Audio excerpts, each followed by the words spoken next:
आजम भाई దగ్గర को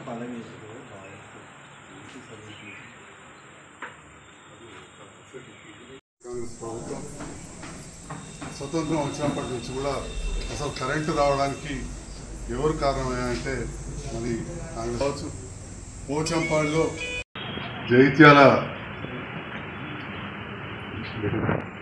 జైత్యాల పట్టణానికి సంబంధించి అయాన్ అనే యువకుడు టెంట్ హౌస్ కాంట్రాక్టర్ పనికి తీసుకెళ్లిన సందర్భంలో కరెంట్ షాక్ వచ్చి మరణించడం జరిగింది.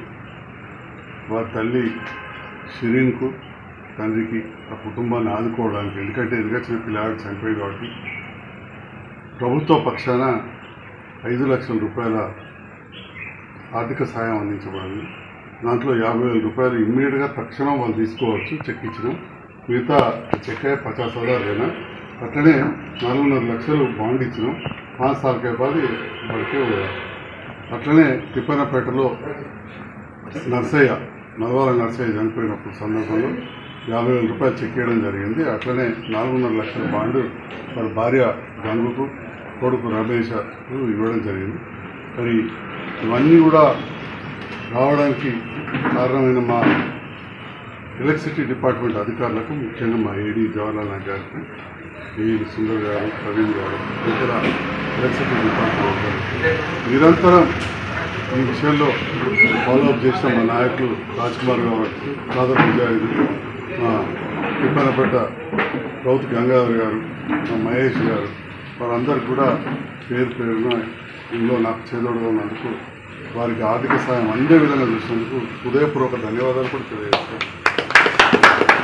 మరి కరెంట్ షాక్ తోటి దురదృష్టవశాత్తు చనిపోవడం, చాలా 5 లక్షల రూపాయలు రేవంత్ రెడ్డి గారి నేతృత్వంలోని కాంగ్రెస్ ప్రభుత్వ పక్షాన 5 లక్షల రూపాయలు కూడా రావడం జరిగింది. ఇప్పుడు నడుస్తున్న కాంగ్రెస్ ప్రభుత్వం, ఇప్పుడు తెలంగాణ రాష్ట్రాన్ని పరిపాలిస్తున్న కాంగ్రెస్ ప్రభుత్వం స్వతంత్రం వచ్చినప్పటి నుంచి కూడా అసలు కరెంటు రావడానికి ఎవరు కారణమయ్యారంటే మరి కాంగ్రెస్ ప్రభుత్వం. ఆనాడు ఎన్టీపీసీ కావచ్చు, పోచంపాడులో థర్మల్ ప్రాజెక్టు కావచ్చు, ఈ ఎన్టీపీసీ పెట్టిన దాని నీళ్లు రావడానికి శ్రీపాద ఎల్లంపల్లి నుంచి ఒక 5 టీఎంసీల నీళ్ళు ఇవ్వడం ప్రాజెక్ట్స్, దానికి అవసరమైన బొగ్గు కోసం సింగరేణి గనులు, ఇవన్నీ కూడా కాంగ్రెస్ ప్రభుత్వ హయాంలో జరిగినాయి. ఉచిత కరెంటు రైతులకు అనేది కూడా కాంగ్రెస్ ప్రభుత్వ హయాంలో ప్రారంభమైంది. ఇప్పుడు కూడా కాంగ్రెస్ ప్రభుత్వ హయాంలో పేదవాళ్ళకి ఇండ్ల కోసం, రైతులకు ఉచిత కరెంటు 24 గంటలు ఇస్తూ పేదవాళ్ళకి ఇండ్ల కోసం 200 యూనిట్ల వరకు ఉచితంగా ఇవ్వడం జరుగుతుంది. ఒక జైత్యాల పట్టణంలో 18,000 కుటుంబాలకు ఇళ్లకు ఉచితంగా ఇస్తా ఉన్నాం. జైత్యాల నియోజకవర్గంలో 55,000 ఇళ్లకు ఉచితంగా కరెంటు ఇవ్వడం జరుగుతుంది. మరి ఇవన్నీ కూడా చేస్తున్న సందర్భంలో అధికారులు కావచ్చు, మా కార్మిక సంఘాల నాయకులు, మా ఏఎన్టీసీ నాయకులు రామ్జీ గారు ఉన్నారు, ఇంతకుముందే శ్రామిక అవార్డు వచ్చిన శ్రీనివాసరెడ్డి కూడా కలిసారు.